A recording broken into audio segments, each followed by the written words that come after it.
Dear students, आज हम बात करने जा रहे हैं about exothermic and endothermic reactions. What are exothermic reactions and what are endothermic reactions? First of all, taking the definition of exothermic reactions. Exothermic reactions are the reactions in which heat is evolved.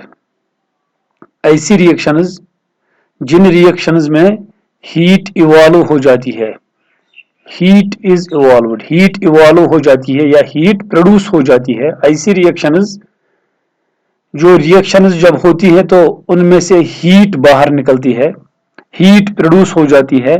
In reactions को हम exothermic reactions के नाम से जानते हैं. Hence the definition is the reactions in which heat is evolved are called exothermic reactions. बहुत सारी ऐसी रिएक्शंस हैं जो रिएक्शंस होने के बाद क्या होता है, उनमें हीट प्रोड्यूस हो जाती है. तो यहाँ पे कुछ एग्जांपल्स मैंने ली हैं. All combustion reactions are exothermic. All combustion reactions are exothermic. जो भी कंबस्शन रिएक्शंस हैं वो एक्सोथर्मिक हैं. इसका मतलब यह है कि जो भी कंबस्शन रिएक्शन है उनमें से हीट प्रोड्यूस हो जाती है, हीट बाहर निकलती है सिस्टम से. तो बेस्ट एग्जांपल इसके लिए है carbon burns in oxygen to form carbon dioxide. Carbon burn हो जाता है, कार्बन प्रेजेंट होता है for example in plant and animal bodies and their products. तो जब हम किसी प्रोडक्ट को बर्न करते हैं तो ये कंबाइन हो जाता है ऑक्सीजन के साथ. Carbon of that product combines with the oxygen from the atmosphere to form carbon dioxide. Carbon burn हो जाता है इन प्रेजेंस ऑफ ऑक्सीजन और बनाता है कार्बन डाइऑक्साइड इसमें बनता है. Carbon, this is carbon here. It combines with oxygen, O2 gas here,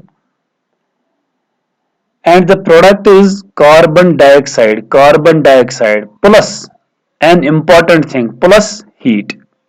तो यहाँ पे heat produce हो जाती है, plus heat. All combustion reactions are exothermic. जो कोई भी combustion reaction है उसमें से heat produce हो जाती है, heat बाहर निकलती है जब ये reactions होती है. तो कार्बन कंबाइन हो जाता है ऑक्सीजन के साथ और बनाता है कार्बन डाइऑक्साइड और इस रिएक्शन में भी हीट प्रोड्यूस हो जाती है, हीट इवॉल्व हो जाती है. Hence it is an example of exothermic reaction. Next one is respiration, जो कि एक इंपॉर्टेंट प्रोसेस है जिसमें ग्लूकोज कंबाइन हो जाता है ऑक्सीजन के साथ और प्रोडक्ट बनता है इसमें कार्बन डाइऑक्साइड एंड वाटर. ये एक इंपॉर्टेंट प्रोसेस है that takes place in plant and animal bodies. In this process this glucose combines with oxygen to form carbon dioxide and water. Respiration के बारे में आपने पिछली जो क्लासेस हैं अप टू 9th उनमें भी आपने इसके बारे में पढ़ा होगा. तो इसमें एक्चुअली ग्लूकोज कंबाइन हो जाता है ऑक्सीजन के साथ और प्रोडक्ट इसमें बनता है कार्बन डाइऑक्साइड एंड वाटर. तो मैं रेस्पिरेशन की डिटेल्स में नहीं जाऊंगा यहाँ पर. तो सिंपली ये बात आपको याद रखनी है कि रेस्पिरेशन जो है, respiration is an exothermic reaction. It is an exothermic reaction. Exothermic reaction क्यों है? क्योंकि जब ये रिएक्शन होती है तो इस रिएक्शन में हीट प्रोड्यूस हो जाती है, हीट इवॉल्व हो जाती है. Hence this process is exothermic. Now endothermic reactions. Endothermic reactions are basically opposite of exothermic reactions. The reactions in which heat is absorbed. ऐसी reactions जिनमें heat absorb हो जाती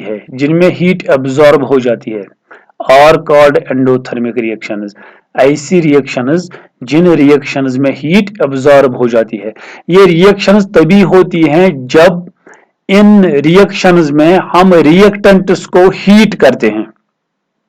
ये रिएक्शंस तभी होती हैं जब इन रिएक्शंस में हम रिएक्टेंट्स को हीट करते हैं।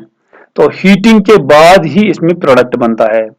Hence, the definition is the reactions in which heat is absorbed are called endothermic reactions. ऐसी reactions जिनमें heat absorb हो जाती है। तो इसमें भी मैंने एक important example कोट की है जो कि पिछले वीडियोस में भी मैंने कोट की है। The example is calcium carbonate. Calcium carbonate. It is a compound. It decomposes. Decomposition reaction में मैंने ये example कोट की थी। This calcium carbonate decomposes on heating. Calcium carbonate decompose हो जाता है, break हो जाता है। कब? जब इसे heat मिलती है to give calcium oxide और उसमें product बनता है calcium oxide and carbon dioxide. Calcium oxide and carbon dioxide ये दो products इसमें बनते हैं। तो this is calcium carbonate CaCO3 calcium carbonate in solid state plus here heat इसे हीट किया जाता है कैल्शियम कार्बोनेट को। जब हम इसे हीट करते हैं तो इसमें ये डिकम्पोज हो जाता है, दो प्रोडक्ट्स बनते हैं calcium oxide and carbon dioxide.